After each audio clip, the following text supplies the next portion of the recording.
చేరవచ్చిన అందరికీ వందనాలు. ఈరోజు మన వాక్య భాగము క్రైస్తవులు విడిచిపెట్టవలసినవి ఏమిటి అని నేర్చుకుంటున్నాం. ఈ మధ్యకాలంలో మా బావ ఒకరున్నారు, ఆయనకి 2 కుమార్తెలు. వాళ్ళు క్రైస్తవ ఫ్యామిలీనే, క్రిస్టియన్ ఫ్యామిలీనే. 2 అమ్మాయిలకి పెళ్లి చేశారు. పెళ్లి జరిగింది కూడా క్రైస్తవులకే చేశారు. ఆ మధ్యకాలంలో మొన్న వారంలో నా భార్యకి మా బావ ఫోన్ చేశారు. అమ్మా, మా అమ్మాయికి సీమంతం చేస్తున్నాము, ఫలానా రోజు రండి అని ఫోన్ చేసి ఆహ్వానించాడు. ఆ విషయం నా భార్య నాతో చెప్పింది. నాకు అనిపించింది, ఇదేమి కొత్త పదము క్రైస్తవుల్లో.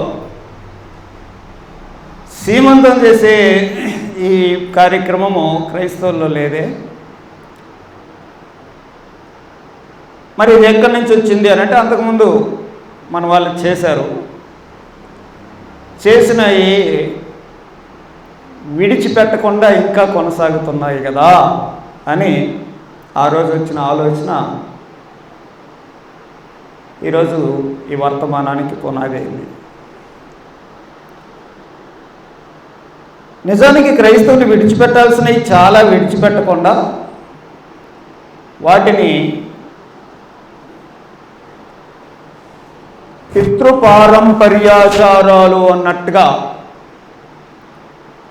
వీటిని వదిలేస్తే ఎలా అనే క్రమంలో వాటిని కొనసాగిస్తూ వస్తున్నారు. బైబిల్ గ్రంథం ఏం చెప్తుందంటే, పేతురు రాసిన మొదటి పత్రిక 1వ అధ్యాయము 18-19 వచనాల్లో పితృపారంపర్యమైన మీ వ్యర్థ ప్రవర్తనను విడిచిపెట్టినట్లుగా వెండి బంగారముల వంటి క్షయ వస్తువుల చేత మీరు విమోచింపబడలేదు కానీ అమూల్యమైన రక్తము చేత, అనగా నిర్దోషమును నిష్కలంకమునకు గొర్రె పిల్ల వంటి క్రీస్తు రక్తము చేత విమోచింపబడితిరి అని మీరు ఎరుగుదురు కదా. పితృపారంపర్యమైనటువంటి ఆ వర్త ప్రవర్తన నుండి మీరు విమోచింపబడితిరి అని ఎరుగుదురు కదా. నేటి క్రైస్తవ సమాజం మేమెక్కడ ఎరుగుదుము అన్నట్టుగా ప్రవర్తిస్తుంది. ప్రేమ దేవుని పిల్లరా, క్రైస్తవ జీవితం యేసుక్రీస్తు నందు ఉండేటువంటి జీవితం. ప్రభువారు ఆయన మన కొరకు రక్తము కార్చి విమోచన క్రయధనముగా తన రక్తాన్ని మన కొరకు చిందించి తనలో మనల్ని చేర్చుకున్నటువంటి విషయాన్ని జ్ఞాపకం చేసుకోవాలి. మీరు విమోచించబడ్డారు కదా. లేదు అవే చేస్తున్నామని అంటే ఇక ఎక్కడ విమోచింపబడ్డట్టు, దేని నుండి విమోచించబడ్డట్టు? పితృపారంపర్యాచారాలన్నీ పాటిస్తావంటే నీవు ఎక్కడ విమోచింపబడ్డావు అని అర్థం. క్రైస్తవులు అని అంటే అపోస్తులైనటువంటి పౌలు కొరింథీయులకు పత్రిక రాస్తూ 2వ పత్రిక 11వ అధ్యాయంలో చెప్పిన మాట ఏంటంటే, దేవాసక్తితో మీ ఎడల ఆసక్తి కలిగి ఉన్నాను, ఎందుకనగా పవిత్రురాలైన కన్యకనగా ఒక్కడే పురుషునికి, అనగా క్రీస్తునకు సమర్పింపవలనని మిమ్మల్ని ప్రదానము చేసిదని కదా. క్రైస్తవ జీవితం అని అంటే యేసుక్రీస్తుతో ప్రదానము చేయబడ్డంత క్లోజ్నెస్, యేసుక్రీస్తుకు ప్రదానము చేయబడినటువంటి బంధం, యేసుక్రీస్తుతో ఉండేటువంటి బంధం. ప్రేమ దేవుని పిల్లరా, ఈ ప్రధానము, వివాహము ఇలాంటివన్నీ మనకు అవగాహన ఉన్నాయి.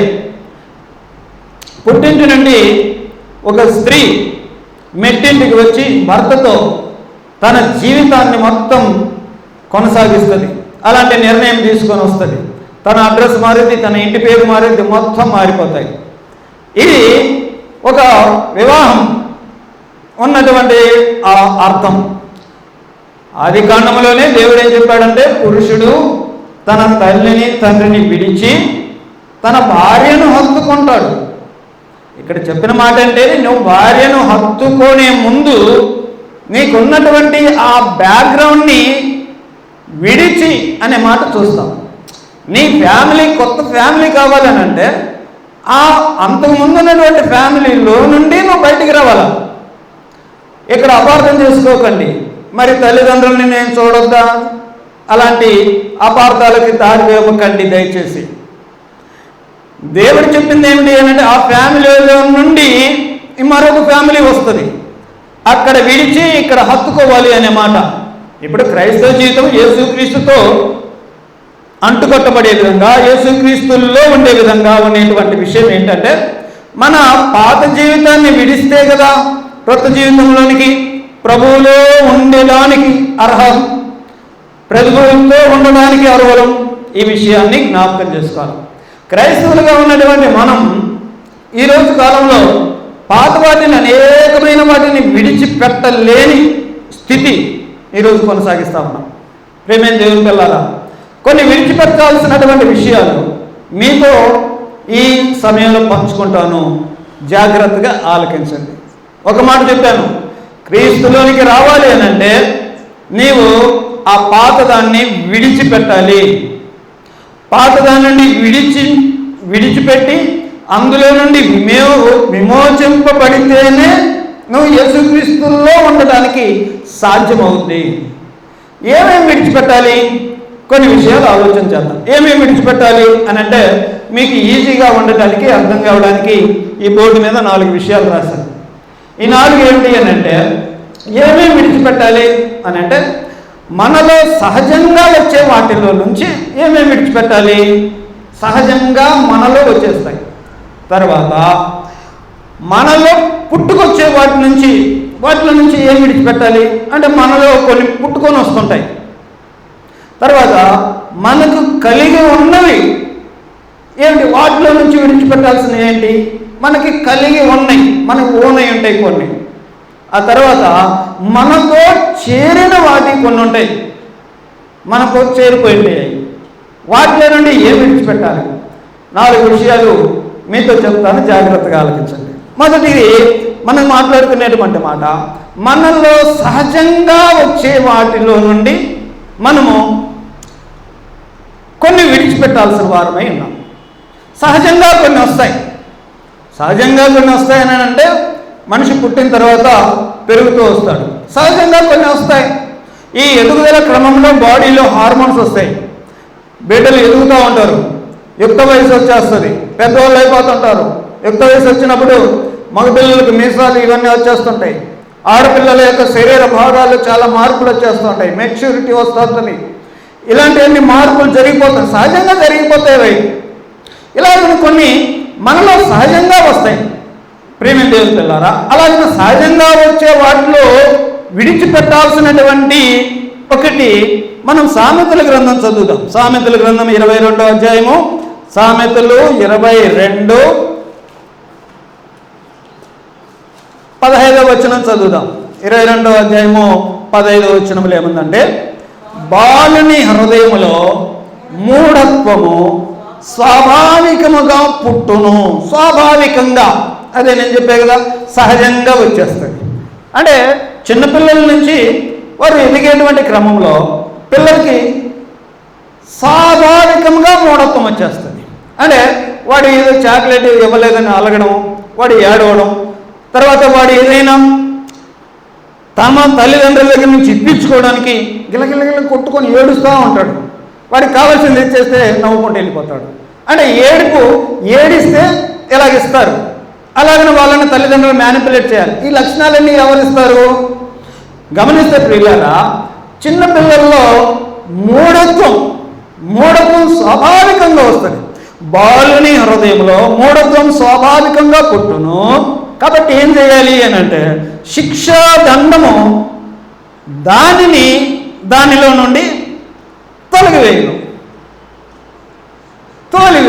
అంటే శిక్షాదండం. అంటే చిన్నపిల్లల్లో మూఢత్వం స్వాభావికంగా వచ్చినప్పుడు శిక్షాదండం ఏంటంటే తల్లిదండ్రులు ఏంటంటే బెత్తం తీసుకొని పట్టును కొడితే ఆ మూఢత్వం అనేది కాస్త వదులుద్ది.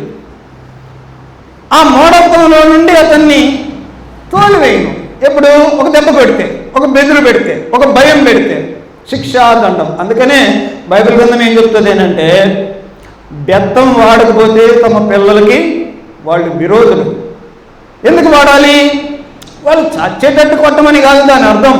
వానిలో స్వాభావికంగా మూఢత్వం వస్తుంది కాబట్టి ఒక దెబ్బ కొడితే ఆ మూఢత్వంలో నుండి బయటికి వస్తాడు. అది ఉద్దేశం. స్వాభావికంగా వచ్చే మూఢత్వం మూఢత్వం మూఢత్వం. ప్రియమైన దేవుని పిల్లరా, బైబిల్ గ్రంథంలో మనము కీర్తన 27 చదువుదాం. 27వ అధ్యాయం ఇక్కడే చదువుదాము. సామెతలు 27:22. మూఢుని రోటిలోని గోధుమలలో వేసి రోకట దంచినను వాని మూఢత వాని వదిలిపోదు. మూఢులు ఉంటారు, ఎంత చెప్పినా విననటువంటి మూఢులు. వీళ్ళని రోట్లో వేసి దంచినా కూడా పోదంట. స్వాభావికంగా ఏం జరుగుతుంది అని అంటే, మూఢత్వం వచ్చినప్పుడు బెత్తం తీసుకొని కొడితే చల్లను వెళ్ళిపోద్ది. కొంతమంది మూఢులు ఉంటారు, ఎంత చెప్పిన మూఢుడు అని అంటే ఎవ్వడి మాట వినం అనే ఆ క్యారెక్టర్ లాంటి వాళ్ళు. అట్టటోళ్ళల్లో బెత్తమే కాదు కదా, రోట్లో వేసి దంచినా కూడా రాదు.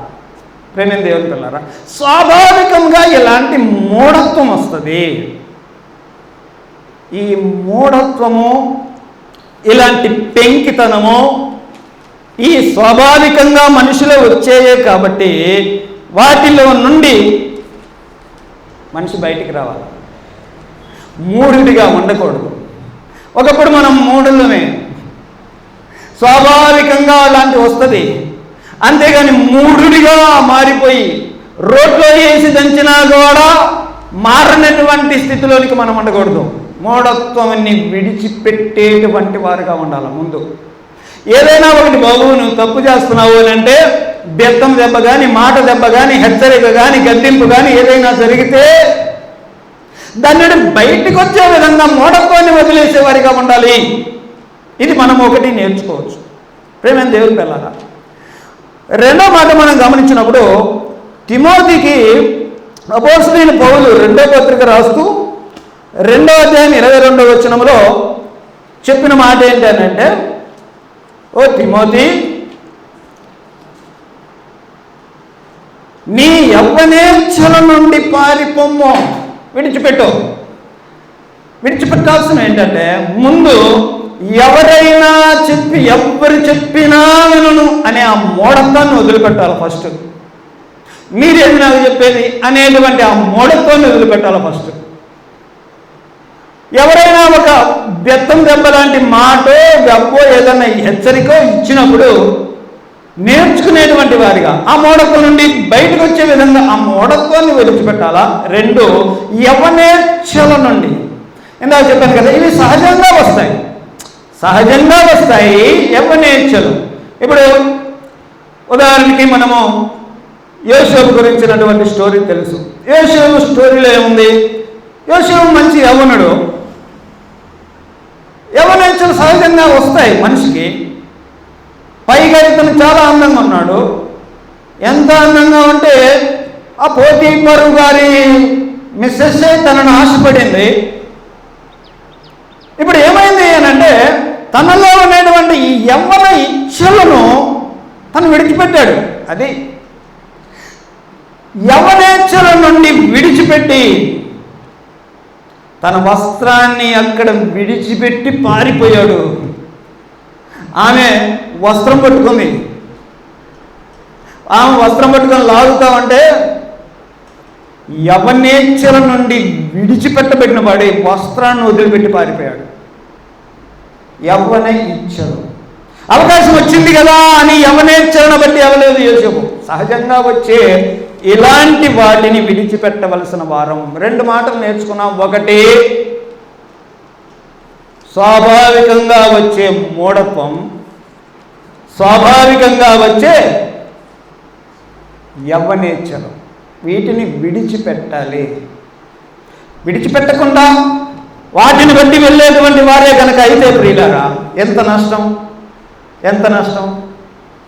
యేసేపు ఎవరి చలన మట్టి కనుక వెళ్ళేవాడైతే, ఒకవేళ అనగలక వెళ్ళింటే ఖచ్చితంగా ప్రధానమంత్రి కాడు.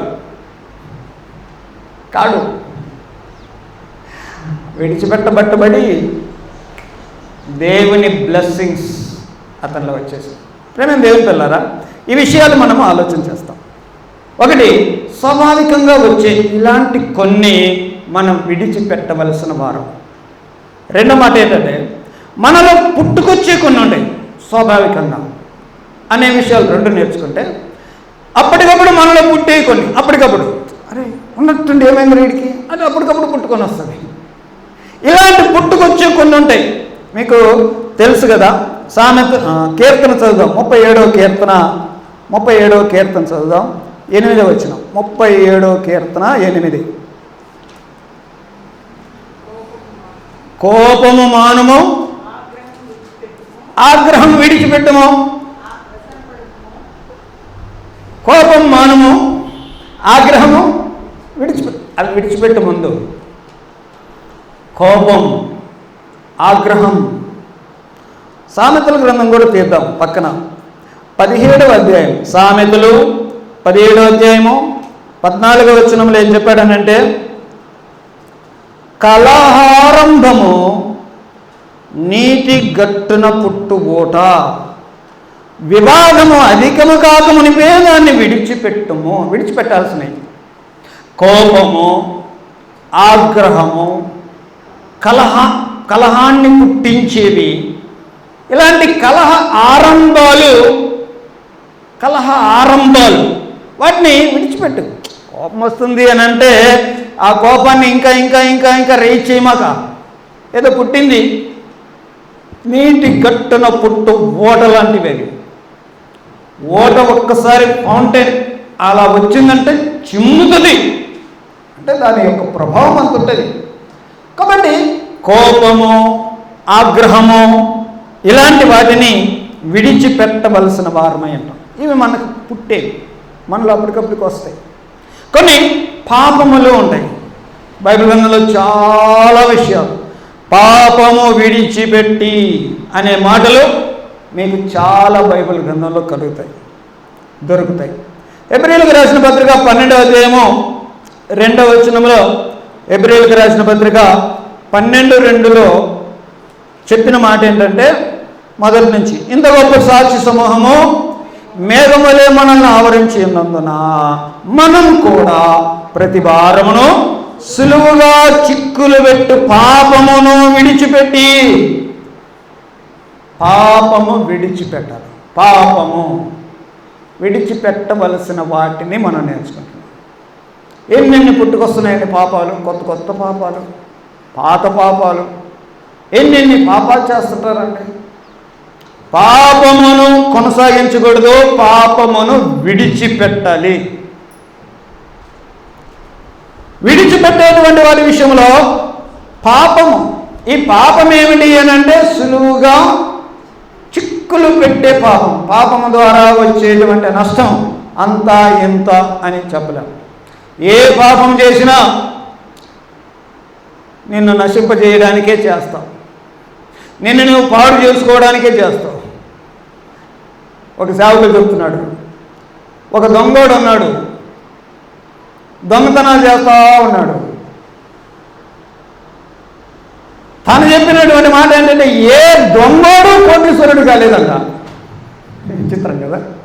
వాడు దొంగతనాలు చేస్తూ ఉన్నాడు, దొంగోడు కదా, దొంగతనాలన్నీ చేస్తున్నాడు కదా, ఏ దొంగోడు కోటీశ్వరుడు కాలేదంట. అందరూ ఆ విధంగానే దొంగలు కానీ, గుడిసెలు కానీ, ఆ బతుకులే అట్టనే ఉంటారంట, దరిద్రులుగానే ఉంటారంట. ఏంటి మరి ఇది?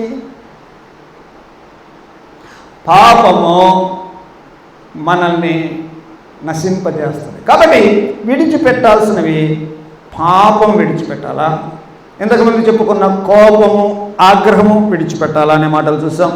ఆ తర్వాత యెహెజ్కేలు గ్రంథంలో ఒక మాట, యెహెజ్కేలు గ్రంథం 20వ అధ్యాయం 7వ వచనంలో, యెహెజ్కేలు 20వ అధ్యాయం 7వ వచనం, అప్పుడు నేను మీ దేవుడైన యెహోవా మీలో ప్రతివాడు తనకిష్టమైన హేయ కృత్యములను విడిచిపెట్టవలెను అని మాట చూస్తాం. ఏంటి ఎన్నో పుట్టుకొస్తున్నాయి అంటే తమకిష్టమైన హేయ క్రియలు. మనలో పుట్టుకొచ్చే వాటిని మనం విడిచిపెట్టాలనే మాట ఆలోచన చేస్తున్నాం కాబట్టి మనలో పుట్టుకొచ్చేవి చాలా ఉంటాయి. అప్పటికప్పుడు పుట్టుకొచ్చేవి చాలా ఉంటాయి, అవే పాపాలు. తమకిష్టమైన హేయ కృత్యములన్నీ విడిచిపెట్టాలి. హేయమైనవి, తమకిష్టమైనవి హేయంగా ఉన్నాయి దేవుని దృష్టికి, అలాంటి వాటిని విడిచిపెట్టవలసిన వారం. ఇంకా ఇలాంటి వాటిని పుట్టుకొచ్చేవి ధనాపేక్ష సమస్త కీడులకు మూలం. విడిచిపెట్టాల్సిన మనలో పుట్టుకొచ్చి కొన్ని చెప్పాను కదా, ఏమేమిటి? కోపము, ఆగ్రహము, ఇలాంటి ఎమోషన్స్, వాటిని విడిచిపెట్టాలా. ఆ తర్వాత ఏం మాట్లాడుకున్నాం? పాపము విడిచిపెట్టాలా. మనకిష్టమైన చెడ్డవి, హేయమైన కృత్యములు, వాటిని విడిచిపెట్టాలా. ధన ఆపేక్ష, ధనం కాదు, ధనం ఉండడం తప్పు కాదు, పాపం కాదు. ధన ఆపేక్ష కలిగి ఉండడం అది మంచిది కాదు. కాబట్టి ధనాపేక్ష ఉంటే విడిచిపెట్టవలసిన వారం. ఇలాంటివి మనలో పుట్టుకొచ్చే వాటిని విడిచిపెట్టాలి. మూడో మాట, మనలో ఉన్నాయి, మనతో ఉండే వాటిని కొన్ని విడిచిపెట్టాల్సి. ఏమి విడిచిపెట్టాలి? మనం కలిగి ఉన్న వాటిల్లో కొన్ని మనం కలిగి ఉన్నాయి.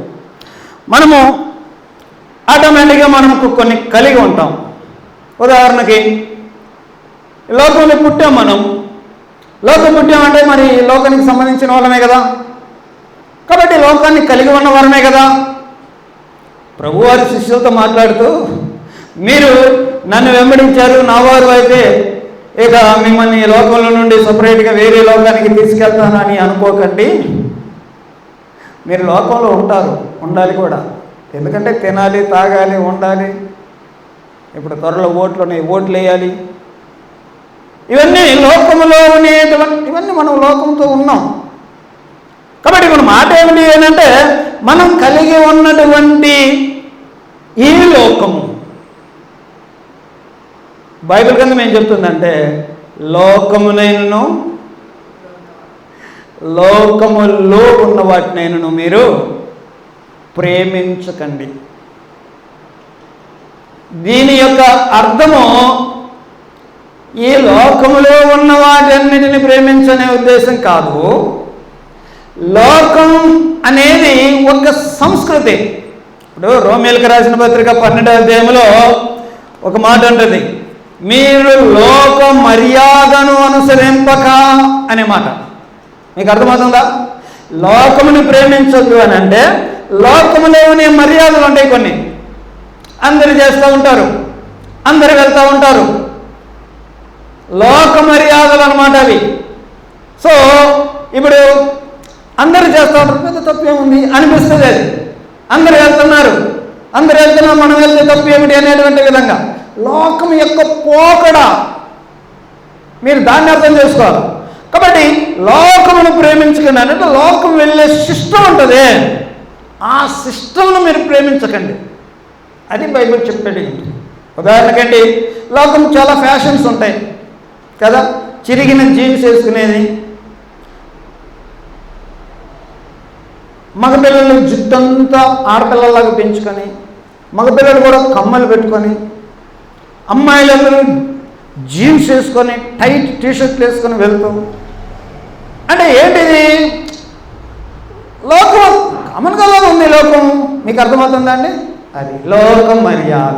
సో లోకం ఇలా ట్రెండ్ ఫాలో అవుతుంది అని మీరు ఫాలో అవ్వద్దు. అది చెప్పినటువంటి విషయం. ఇక్కడ మనం విడిచిపెట్టాల్సింది ఏంటంటే, ఆ లోకపు ట్రెండ్స్ ఉంటాయే వాటిని విడిచిపెట్టు. నువ్వు ఏదైనా ఒక డ్రెస్ ఫాలో అవ్వాలి, ఒక హెయిర్ స్టైల్ ఫాలో అవ్వాలి, అది లోకపు ట్రెండ్ కాకుండా దేవునికి ఇది ఓకేనా అన్న ట్రెండ్లో ఆలోచన చేయి. అది ఉద్దేశం. మీకు అర్థం అవ్వాలి కదా. క్రైస్తవులం అండి మనం, క్రైస్తవులం మనం. ఇప్పుడు సొదొమ గొమొర్రాల్ని దేవుడు నాశనం చేస్తానని చెప్పాడు. నాశనం చేస్తాను అనుకున్నప్పుడు అప్పుడు లోతును దేవుడు దర్శించి మీరు బయటకు వచ్చేయాలి. అక్కడ ఎవరున్నారు? లోతు భార్య ఉంది, కుమార్తెలు ఉన్నారు, అల్లుళ్ళు కూడా ఉన్నారు. కాబోయే అల్లుళ్ళు కూడా ఉన్నారు. లోతు చెప్పాడు, అయ్యా దేవుడు దీన్ని నాశనం చేయబోతున్నాడు, ఇక దీన్ని విడిచిపెట్టి వెళ్ళాలి మనం, పద అని అంటే అల్లుళ్ళు విడిచిపెట్టలే, అక్కడే ఉన్నారు. ఇది మనం ఆదికాండంలో చదవచ్చు. ఇప్పుడు ఏమైంది? వాళ్ళు ఎందుకు రాలేదు అని అంటే వాళ్ళకి అది బాగుంది. సొదొమ గొమొర్రాల యొక్క ఎంజాయ్మెంట్, సొదొమ గొమొర్రాల యొక్క ఆ ట్రెండ్ అంతా వాళ్ళకి బాగా నచ్చింది. వాళ్ళు అక్కడే ఉండాలనుకున్నారు, ఉన్నారు. ఏమైపోయారు అంటే సొదొమ గొమొర్రాలతో పాటు వాళ్ళు కాలిపోయారు. ఎందుకు రాలేదు బయటికి? విడిచిపెట్టలేదు. ఎందుకు విడిచిపెట్టలేదు? మేము విడిచిపెట్టాం, ఇది బాగుంది, ట్రెండ్ బాగుంది, ఇది బాగుంది. లోకమును విడిచిపెట్టవలసిన వారం. లోకము అని అంటే మరలా చెబుతున్నా, లోకపు ట్రెండ్స్ ఉన్నాయి. అపోస్తలుడైన పౌలుతో దేమ అనేటువంటి ఒక సహోదరుడు ఉన్నాడు. ఈ దేమ ఇహలోకమును స్నేహించి నన్ను విడిచి ఎటు వెళ్ళిపోయాడు. వాస్తవానికి ఆ ఇహలోకాన్ని వదిలిపెట్టి ప్రవర్తించాల్సినటువంటి క్రైస్తవుడు ఏం వదిలిపెట్టి లోకంలో కలిసిపోయాడు అనే మాటలు అక్కడ మనం చూస్తాం. ప్రేమైన దేవుని పిల్లారా, సహజంగా మనం కలిగి ఉన్నవి ఒకటి లోకపు ట్రెండ్. నువ్వు వద్దన్నా లేకపోయినా ఉంటావు, లోకంలో ఉండాలి, అందరు చూస్తుంటారు, అందరితో కలుసుకోవాలి, వెళ్ళాలి, జాబ్స్ చేయాలి, నువ్వు కలిసి పనులు చేసుకోవాలి, షాప్స్ తెచ్చుకోవాలి. సో నువ్వు సంఘంలో సమాజంలో అందరితో పాటు ఉండాల్సిన వాడవే. కానీ వాటిలో విడిచిపెట్టాల్సినవి ఖచ్చితంగా విడిచిపెట్టాలి క్రైస్తవులుగా. ఇంకా ఏం విడిచిపెట్టాలి? కొన్ని మాటలు ఆలోచన చేస్తే మనకు కలిగి ఉన్నాయి ఏంటి అంటే, ఉదాహరణకి నువ్వు ఒక ఫ్యామిలీలో పుట్టావు. ఒక ఫ్యామిలీలో పుట్టగానే ఆ తల్లిదండ్రులను బట్టి మీరేమిటోళ్ళు అనేది కులం వస్తుందా రాదా? మనకున్నటువంటి ఫ్యామిలీని బట్టి మన బ్లడ్ రిలేషన్స్ ఉంటారు. నువ్వు అవునన్నా కాదన్నా వాళ్ళు నీకు బంధువులే, అవునా కదా? కలిగి ఉన్న వాళ్ళే, మనం కలిగి ఉన్నవారు వాళ్ళు, మనకు కలిగి ఉన్నటువంటి మన కులము, ఇలాంటివి ఉంటాయి. ప్రేమ దేవుని పిల్లరా, క్రైస్తవులుగా అవ్వాలి అని అంటే కొన్ని విడిచిపెట్టాల్సిన వాటిలో, మనకు కలిగి ఉన్న వాటిలో కూడా కొన్ని విడిచిపెట్టవలసిన వారమై ఉన్నాం. యోహాను సువార్త చదివినప్పుడు 12వ అధ్యాయం 10వ వచనంలో లాజరు లేచిన తర్వాత 4 రోజులు సమాధుల్లో నుండి బయటికి లేచిన తర్వాత 10వ అధ్యాయం చదువుతాం. కాబట్టి అతన్ని బట్టి యూదులలో అనేకులు తమ వారిని విడిచి యేసునందు విశ్వాసం ఉంచిరి. ఒకటి గుర్తుపెట్టుకోండి, యేసుక్రీస్తులోనికి రావాలి అని అంటే నీ కులము, యూదులు వాళ్ళు, నీ మతము, వాటిని విడిచిపెట్టి యేసు దగ్గరికి రావాలి. అందుకే నేను మొదటి నుంచి చెప్తున్నా, క్రైస్తవ జీవితం అని అంటే అది కావాలి, ఇది కావాలి, అవ్వ కావాలి, బువ్వ కావాలంటే కుదరదు. అందుకే మొట్టమొదటిలోనే చెప్పా, నీవు నీ ఫ్యామిలీతో, నీ భార్యతో ఒక ఫ్యామిలీ అవ్వాలనంటే నీ తల్లిదండ్రులను విడిచి ఇక్కడ హత్తుకో, అక్కడ వదిలిపెట్టు, ఇక్కడ జాయిన్గా అని దాని అర్థం. యేసుక్రీస్తులోకి రావాలి అని అంటే నీ కులము, నీ స్వజనులు, నీ బంధువులు, అక్కడి నుండి ముందు బయటికి రా. నేనేం కొత్త విషయాలు చెప్పట్లేదు. లూకాసు వార్త 14వ అధ్యాయంలో యేసు ప్రభువు వారు చెప్పినవి ఒకసారి జ్ఞాపకం చేస్తా వినండి. 25వ వచనం నుండి, బహుజన సమూహములు ఆయనతో కూడా వెళుచున్నప్పుడు ఆయన వారి తట్టు తిరిగి, ఎవడైనా నా ఎదుట వచ్చి తన తండ్రిని, తల్లిని, భార్యను, పిల్లలను, అన్నదమ్ములను, అక్కచెల్లెలను, తన ప్రాణమును సహా ద్వేషించుకుంటే వాడు నాకు శిష్యుడు కాలేడు. ఇంకేం చెప్తాం? ఎవరైనా ముందు ఒక క్రైస్తవుడు అవ్వాలంటే అది నీ పర్సనల్ డెసిషన్ అయి ఉండాలా. నీ పర్సనల్ డెసిషన్ అయి ఉండాలా. నీవు ఒక దేవుని ఎరగని కుటుంబంలో నుండి దేవుని ఎరిగిన వ్యక్తిగా నువ్వు అయినప్పుడు ఫస్ట్ నీకు అభ్యంతరకరులు ఎవరనంటే నీ ఫ్యామిలీ మెంబర్సే. అవునా కదా? అందుకే ప్రభువారు చెప్పిన చాలా సందర్భమైన మాటలు ఉన్నాయి. భూమి మీద అగ్ని వేయ వచ్చితని ఫ్యామిలీలో వేరు అవుతారు. ఎందుకు అవుతారు? నువ్వు యేసుక్రీస్తులోకి వస్తారంటే ఫస్ట్ అడ్డుకునే వాళ్ళు నీ ఫ్యామిలీ మెంబర్స్. నువ్వు క్రైస్తవుడు అవ్వాలి అని అంటే నీ ఫ్యామిలీ, నీ బంధువులు, నీ కులము అవి అడ్డం వస్తాయి. లేదు ఇవి కావాలి, అవి కావాలి, అవ్వ కావాలి, పువ్వ కావాలి, కుదరదయ్యా. ఈనాడు సమాజం ఏంటంటే కులాన్ని వదిలిపెట్టకుండా వెళ్తూ ఉంది. ప్రేమ దేవుని పిల్లారా, మనకు కలిగి ఉన్న ఈ విషయం అపోస్తల కార్యంలో ఒకసారి చదువుదాం. చూడండి, అపోస్తల కార్యములో 7వ అధ్యాయంలో స్టెఫను చెప్తూ 3వ వచనం అబ్రహాం గురించి చెప్తా ఉన్నాడు. దేవుడు అబ్రహాముకు ప్రత్యక్షమయ్యాడు. ఏం చెప్తున్నాడు అనంటే, నీవు నీ దేశమును నీ స్వజనమును విడిచి బయలుదేరి నేను నీకు చూపింపబోవు దేశమునకు రమ్మని అతనితో చెప్పగా అబ్రహాం లేచి వెళ్ళిపోయాడు. అంతే, వదిలిపెట్టి వాళ్ళని వదిలిపెట్టి రా. ఫస్ట్ డెసిషన్ తీసుకో. మళ్ళా అపార్థం చేసుకోవద్దు. మరి తల్లిదండ్రులను వదిలిపెట్టి యేసు ప్రభువులోకి రావాలంటే అమ్మ నాన్నని రోడ్డు మీద వేయాలా? అది కాదు ఆయన చెప్పేది. నాకంటే వారిని ఎక్కువ ప్రేమించకండి, అది ఆయన ఉద్దేశం. చాలా వచనాలు ఉన్నాయి ఆ మాట చెప్పటానికి, అవును కదా? నాకంటే ఫస్ట్ ప్రయారిటీ. ఇప్పుడు నువ్వు ప్రభులోకి వచ్చావు, నీ ఫ్యామిలీని కలిగి ఉన్నావు. ప్రభులోకి వచ్చిన తర్వాత నీ ఫ్యామిలీ నిన్ను ఓకే అని అంగీకరించింది అనుకో, వెరీ గుడ్. ఒకవేళ నువ్వెందుకు వెళ్ళావు, మన కులం, మన అలవాట్లు, మన పద్ధతులు అన్నీ వదిలిపెట్టి దాంట్లోకి ఎందుకు వెళ్ళావు క్రైస్తవులకి అని అన్నారేమో, అప్పుడేంటి? అప్పుడేం డెసిషన్ తీసుకోవాలి? అందుకనే చెప్తున్న మాట, ప్రయారిటీ అక్కడే. డిస్ప్యూట్స్ వచ్చినప్పుడు నా ఓటు అక్కడే, యేసు ప్రభు దగ్గరే అన్న తీర్మానంతో రా. వాళ్ళండి క్రైస్తవులుగా నిలబడేది. ఇంకా మనం కలిగి ఉన్నటువంటి వాటిల్లో మనం లూకా సువార్త 14వ అధ్యాయంలో 33వ వచనం చదివితే, 14వ అధ్యాయం 33వ వచనంలో ప్రభువారు చెప్పే మాట ఒకసారి చూద్దాం. ఆ ప్రకారమే మీరు తనకు కలిగినదంతయు విడిచిపెట్టని వాడు నాకు శిష్యుడు కానేరు. ఏం విడిచిపెట్టాలో మనకు కలిగి ఉన్నవి అని అంటే, మనం కలిగి ఉన్నవి ఏంటంటే లోకంలో ఉన్నాం, లోకంతో మనం కనెక్టెడ్.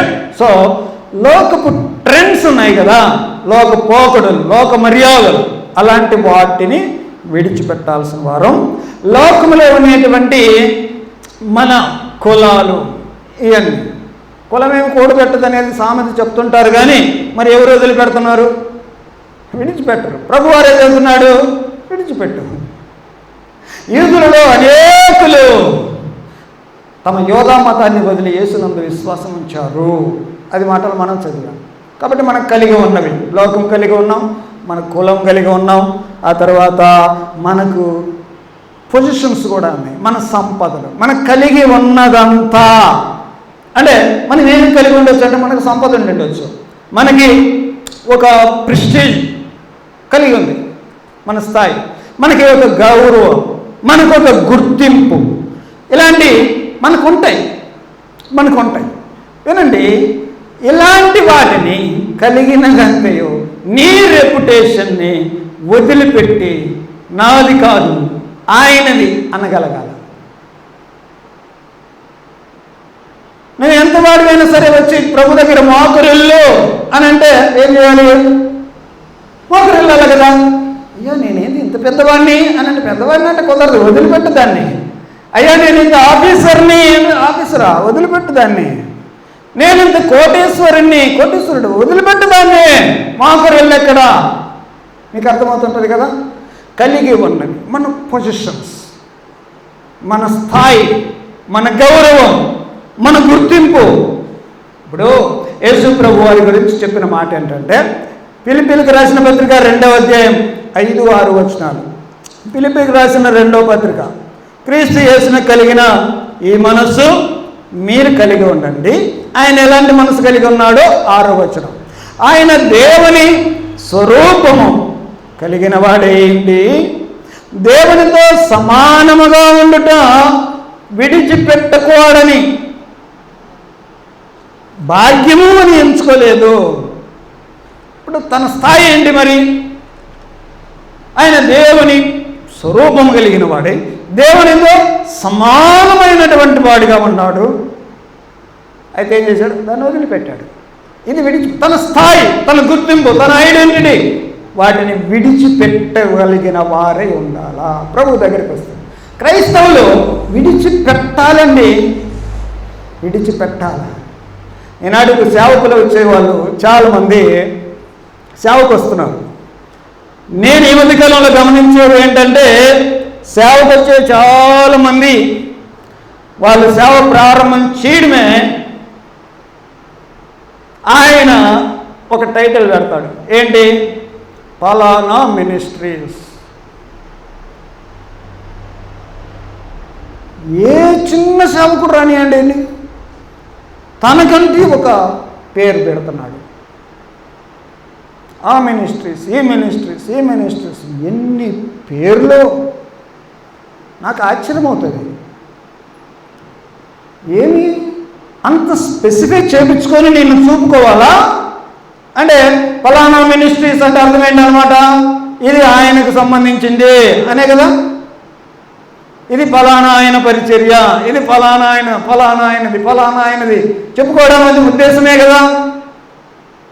ఇప్పుడు చెప్పండి, అలా నీ స్పెసిఫిక్ మినిస్ట్రీస్ అని నువ్వు పెట్టుకోవడంలో నీ ఉద్దేశం ఏంటి? నీ ఐడెంటిటీ, నిన్ను నువ్వు ఏదో చూపుకోవాలని కదా.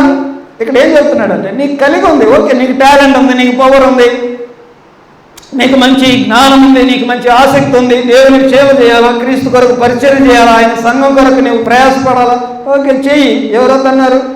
అయితే ఇప్పుడు ఏమవుతుంది అని అంటే, నీ పేరును ఒక మినిస్ట్రీ పెడుతున్నాం ఏంటి,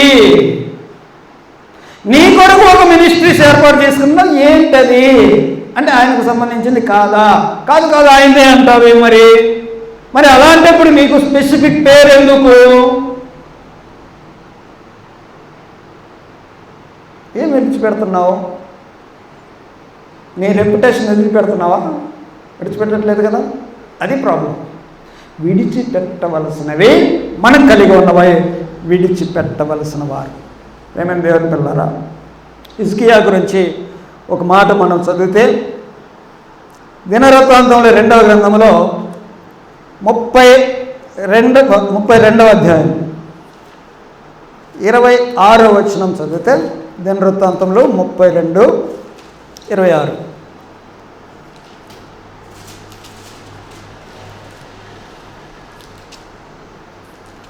ఇక్కడ ఏముందంటే, హిజ్కియా హృదయ గర్వము విడిచి. ఏ గర్వం? హృదయ గర్వము విడిచి. నీకంటూ ఒక మినిస్ట్రీస్ పెట్టుకుంటున్నావంటే అర్థం ఏంటంటే, అది యేసుక్రీస్తు కొరకు చేయలేవా? ఆయన సంఘం కొరకు సేవ చేయలేవా? ఆయన పేరు పెట్టుకొని సేవ చేయలేవా? నీకంటూ మళ్ళా ప్రత్యేకించి ఒకటి కావాలా? పేరు, టైటిల్ విడిచిపెట్టాయా? ప్రేమ దేవుని పిల్లరా, విడిచిపెట్టకపోతే ఏమవుతుంది అనంటే, ఆ దినమున అనేకులు నన్ను చూసి, అయ్యా నీ నామమును మేము అవి చేయలేదా ఇవి చేయలేదా అని అంటే, పోండ్రా మీరు అంటాడు. అక్రమము చేయవారులారా. ఎవరు వీళ్ళందరూ? ఈ మినిస్ట్రీస్ పెట్టుకున్న వాళ్ళు అనుకుంటున్నా నేను. ఆలోచన చేయండి. విడిచిపెట్టవలసినవి 3 మాటలు సహజంగా మనలో వచ్చే వాటిలో కొన్ని విడిచిపెట్టాలి, కొన్ని నేర్చుకున్నాం. మనలో అప్పటికప్పుడు పుట్టుకొచ్చి కొన్ని ఉంటాయి, వాటిలో విడిచిపెట్టాల్సిన కొన్ని నేర్చుకున్నాం. మనం కలిగి ఉన్నాయి, వాటిలో విడిచిపెట్టాల్సినవి కొన్ని నేర్చుకున్నాం. తర్వాత మనతో చేరుతూనే కొన్ని ఉంటాయి, వాటిల్లో ఏం విడిచిపెట్టాలో కొన్ని ఆలోచన చేద్దాం. ఫస్ట్, మనతో చేరేవి. ఉదాహరణకి మనతో చేరేవి అంటే కొన్ని మనతో చేరిపోతాయండి, మనకు చేరతాయి. ఉదాహరణకి ఒక మాట ఆలోచన చేయండి. ఎవరో ఒక స్త్రీ బిడ్డను కని రోడ్డు మీద వదిలేసి వెళ్ళిపోయింది. ఎవరో ఒక స్త్రీ బిడ్డను కనింది, రోడ్డు మీద వదిలేసి వెళ్ళిపోయింది. ఇప్పుడు ఆ పసిబిడ్డ ఏ మతానికి సంబంధించిన అమ్మాయి? ఆ పసిబిడ్డకి ఏ మతం? ఆ పసిబిడ్డది ఏ మతం? క్రిస్టియన్లా, ముస్లింలా, హిందువులా, బౌద్ధుల, జైనుల? ఆ పాపకి ఏ మతం ఉంటుంది? తన బ్లడ్లో ఏ మతం అని చెప్తుంది? ఏముండదు కదా. ఆ పాపను ఎవరైనా తీసుకెళ్ళి పెంచుకున్నారనుకోండి, అప్పుడు ఆ పాపకి ఒక మతం వచ్చేస్తుంది. అంతేనా? మతం అనేది మనతో చేరేది, మనతో చేరుతుంది. వీళ్ళు పెరిగే కొలిది ఆ మతాన్ని మనము పాటించుకుంటూ ఫాలో అవ్వకుంటూ వచ్చేస్తామన్నమాట. అలాంటి మతముని, రిలీజియన్ని విడిచిపెట్టండి. రిలీజియన్ని విడిచిపెట్టండి. ప్రకటన గ్రంథంలో బబులోను అనేటువంటి ఒక వ్యవస్థ గురించి చాలా చక్కగా రాస్తూ వచ్చారు. 18:4 మరియు ఇంకొక స్వరము పరలోకము నుండి ఇలాగ చెప్పగా వింటిని, నా ప్రజలారా, మీరు దాని పాపములలో పాలివారు కాకుండానట్లు, దాని తెగులలో ఏది మీకు ప్రాప్తింపకుండానట్లు దానిని విడిచి రండి. మతం, రిలీజియన్ గురించి చెప్తున్నటువంటి సారం అది 17-18 అధ్యాయాల్లో. అక్కడ ఏముంటాయంటే యాక్టివిటీస్ ఉంటాయి, కార్యక్రమాలు ఉంటాయి. ఆ కార్యక్రమం, ఈ కార్యక్రమం, మతపరమైన కార్యక్రమాలు అనేకం ఉంటాయి.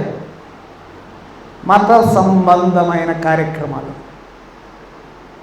ప్రభువారు చెప్పారు, మీ మతంలో కలుపుకోవడానికి ఒకరిని మీరు ఏమేమో చేస్తారు. మత్తయి సువార్తలో చెప్పాడు కదా, వాడిని మీ మతంలో ఒకరిని కలుపుకోవడానికి ఏమేమో చేస్తారు. చేసి చేసి చేసి వాడిని మీ దగ్గర తెచ్చుకొని మీకంటే నరకపోతులుగా చేస్తారు. మత్తయి సువార్త 23వ అధ్యాయంలో చదవండి. మతము అది. శాస్త్రులు, పరిచయులు మతము. ఎందుకే మతాన్ని ఫాలో అవుతున్నారు? మతం చాలా డేంజర్ అండి. అంతకుముందు నేను ఒక అంశంలో మాట్లాడుతూ మతము ఒక మత్తు అని ఒక పాయింట్ మాట్లాడాను. ఆ మతపు మత్తులో నుండి బయటికి రా. క్రైస్తవుడు అని అంటే ఒక రిలీజియన్ కాదు, ఇట్స్ ఎ వే. అదొక మార్గం, ఒక పద్ధతి, ఒక జీవన శైలి, ఒక జీవన విధానం. అంతేగాని ఏదో ఆచారాలు, వ్యవహారాలు పాటించేటువంటి ఒక మత పద్ధతి కాదు అది. మతంలో చాలా ఉంటాయండి. ఈ మతము నీకు చేరుతుంది, నీకు పుట్టుకతో రాగది. నువ్వు పెరిగి పెద్ద కొద్ది నువ్వు చేసేటువంటి ఆ మతంలో ఉన్నావు కాబట్టి ఆ మతాచారాలన్నీ చేసుకుంటూ వెళ్తావు. మతం అనగానే చాలా ఆచారాలు, అందులో నీకు ఆ మతానికి సంబంధించినటువంటి విగ్రహం ఉండాలి, దాని పద్ధతులు ఉండాలి, దాని ఆచారాలు ఉండాలి. ఆ విగ్రహాలు కూడా రకరకాల పదార్థాలు, బంగారము, వెండి, రాయి, కొయ్య, చెక్కలతో కానీ ఇలాంటి విగ్రహాలన్నీ ఉంటాయి. వాటిల్లో నుండి బయటికి రండి, బయటికి రండి, బయటికి రండి. దినవృత్తాంతముల మొదటి గ్రంథంలో దావీదు చేసిన ఒక పని గురించి చదువుదాం. 14వ అధ్యాయం 12వ వచనం.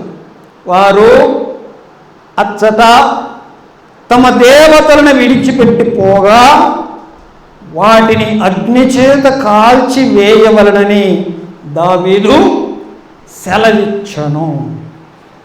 ఆ రిలీజన్కి సంబంధించినటువంటి, ఆ మతానికి సంబంధించినటువంటి ఆ విగ్రహాలను ఇక్కడ వద్దు మనకి, వాటిని ఏం చేయి, కాల్చి వేయండి.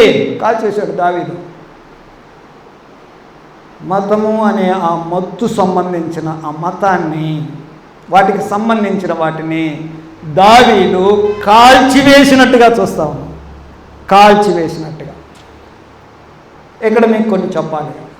ఈ మత సంబంధమైనటువంటి ఇవి అనేకమైనటువంటి, ఇప్పుడు ఒకటి విగ్రహాలు ఉన్నాయి. మతానికి విగ్రహాలు ఉండాలి, ఆ మతానికి కొన్ని ఆచారాలు ఉండాలి. ఇది చేస్తేనే ఆ మతం. అందుకనే కదా పితృపారంపర్యమైన మీ వ్యర్థ ప్రవర్తన, పితృపారంపర్య ఆచారాలు, ఇవన్నీ మనకు అంతకుముందు ఉన్నటువంటి ఆ ఆచారాలన్నీ కొనసాగిస్తున్నాయి. ఇంతకుముందు నువ్వు ఏదో మతంలో ఉన్నావు కదా, అవన్నీ కొనసాగించుకుంటూ వస్తున్నాయి. అందులో ఏమైంది ఉన్నాయి.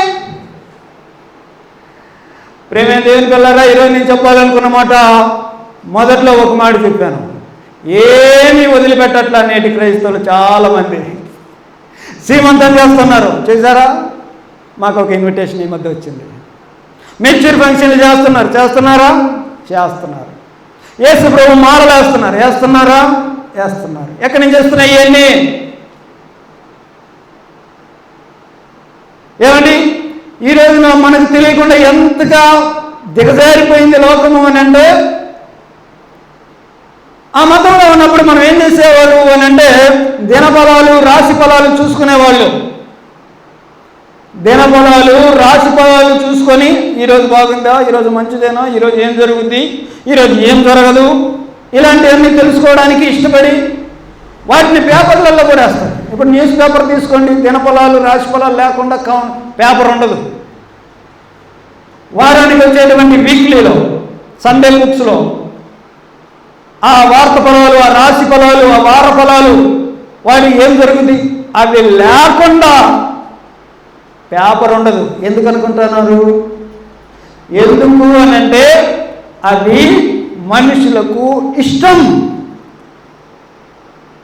దినఫలాలు చూసుకోవడం ఇష్టం, రాశి ఫలాలు చూసుకోవడం ఇష్టం. ఈరోజు ఏం నక్షత్రం, ఈరోజు ఏమి జరుగుతుంది, ఈరోజు శని ఎక్కడుంది, ఈరోజు గురుడు ఎక్కడున్నాడు, ఇవే కదండి దినఫలాలు, రాశి ఫలాలంటే. ప్రేమ దేవులారా, సృష్టికర్తను విడిచి సృష్టిని ఫాలో అయ్యేటువంటి భక్తి కదా అది. క్రైస్తవులారా, కళ్ళు తెరవండి,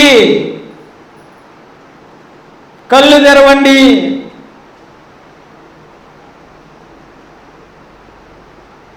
క్రైస్తవుల్లో చాలామంది ఈరోజు కూడా లైట్ వేయగానే డబ్బులు చూసి కళ్ళకు అద్దుకునే వాళ్ళు, నెలకొడుకులు చూసేవాళ్ళు లేరా? పెళ్లి ముహూర్తాలు, తెలుగు క్యాలెండరే కావాలి ముహూర్తం పెట్టడానికి చూసేవాళ్ళు లేరా? ఏంటండి ఇవన్నీ? నిజానికి క్రైస్తవులైతే అవి అవసరమా? ఒక మాట చదవాలి. అపోస్తలుల కార్యం 7వ అధ్యాయం 42వ వచనంలో స్టెఫను ప్రసంగంలో ఒక అద్భుతమైనటువంటి మాట చెప్తున్నాడు. 7వ అధ్యాయము 42వ వచనంలో, అందుకు దేవుడు వారికి విముఖుడై ఆకాశ సైన్యమును సేవించుటకు వారిని విడిచిపెట్టాడు. దేవుడు కొంతమందిని విడిచిపెట్టాడు, మీరు పనికిరారు పోరాడు. ఎందుకో? పోండి, పోయి చేసుకోపోండి, ఏం చేసుకోపోండి. ఆకాశ సైన్యమును సేవించుకోపోండి. ఆ బుధుడు, ఆ శుక్రుడు, ఆ గురువుడు, ఆ సూర్యుడు, ఆ వర్షము, ఆ అగ్ని, వాటిని సేవించుకోపోండి. భూమాత, గోమాత, సూర్య భగవానుడు, అగ్నిదేవుడు, వాయుదేవుడు, గాలిదేవుడు, నీటి దేవుడు, వరుణ దేవుడు కొలుసుకోపోండి. సృష్టికర్తకు ప్రతిగా సృష్టిలో పూజించేది కదా ఈ మతం. వినండి వినండి, క్రైస్తవులు వీటిల్లో నుండి బయటికి రాలేకపోతున్నారు చాలామంది. పారంపర్యాచారాల నుండి బయటికి రాలేకపోతున్నారు చాలామంది. దినఫలాలు, రాశి ఫలాలు చూసుకునేటువంటి ఆ ట్రెండే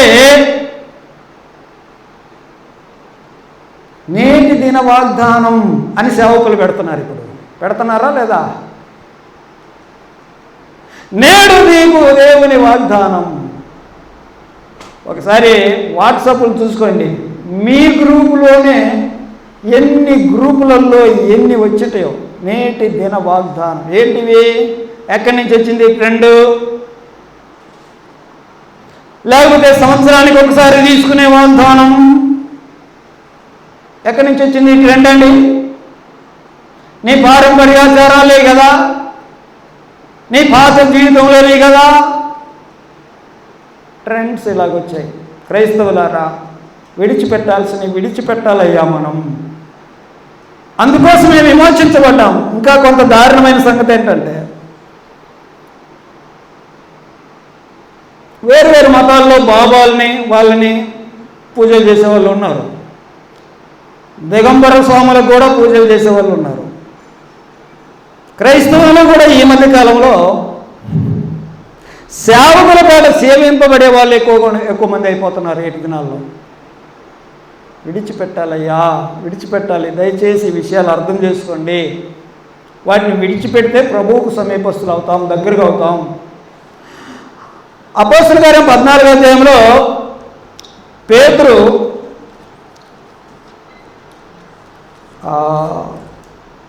పౌలు వీళ్ళు వచ్చారు. 14వ అధ్యాయం పౌలు బర్నబాలు వచ్చారు. 14వ అధ్యాయము 15వ వచనంలో, అయ్యలారా మీరెందుకు ఇలా చేస్తున్నారు? మేము కూడా మీ స్వభావము వంటి స్వభావము గలవారమే. మీరు ఈ వ్యర్థమైన వాటిని విడిచిపెట్టండి. ఏం చేశారు వాళ్ళంటే, అయ్యగారులు వచ్చారు అని వీళ్ళ కాళ్ళకు దండం పెడుతున్నారు వాళ్ళు. పౌలు బర్నబాలు వస్తే అయ్యగారులు వచ్చారని వాళ్ళ కాళ్ళకు దండం పెడుతుంటే, ఎందుకు మీరు ఇట్లాంటి పనులు చేస్తున్నారు? ఈ వ్యర్థమైన వాటిని విడిచిపెట్టండి. ఏంటి వ్యర్థమైన? మనుషుల్ని పూజ చేయకండి అయ్యా, అది వ్యర్థమైంది. క్రైస్తవులరా, అర్థం చేసుకోవాలి. అనేకమైన పితృపారంపర్యాచారాలు మనల్ని దారి తప్పిస్తుంటాయి, దేవునికి దూరం చేస్తుంటాయి. విడిచిపెట్టవలసిన క్రైస్తవులు విడిచిపెట్టవలసినవి ఏమేమి ఉన్నాయి? 4 విషయాలు నేర్చుకున్నాం. అందులో మనలో సహజంగా వచ్చే కొన్ని విడిచిపెట్టాలి. ఎగ్జాంపుల్స్గా మనం మూఢత్వము, తర్వాత మన యవనేచ్ఛలు ఇలాంటివి చూసాం. తర్వాత మనలో పుట్టుకొచ్చేవి కొన్ని ఉంటాయి. ఏమేమి నేర్చుకున్నాము అని అంటే, మనము కోపం, పాపం, కలహం, ఆగ్రహం, ధనాపేక్ష, మనకిష్టమైన కొన్ని చెడ్డ పనులు అవి పుట్టుకొచ్చాయి. తర్వాత మనకు కలిగి ఉన్నవంటి ఏం విడిచిపెట్టాలి అని అంటే, మనకు కలిగి ఉన్నాయి.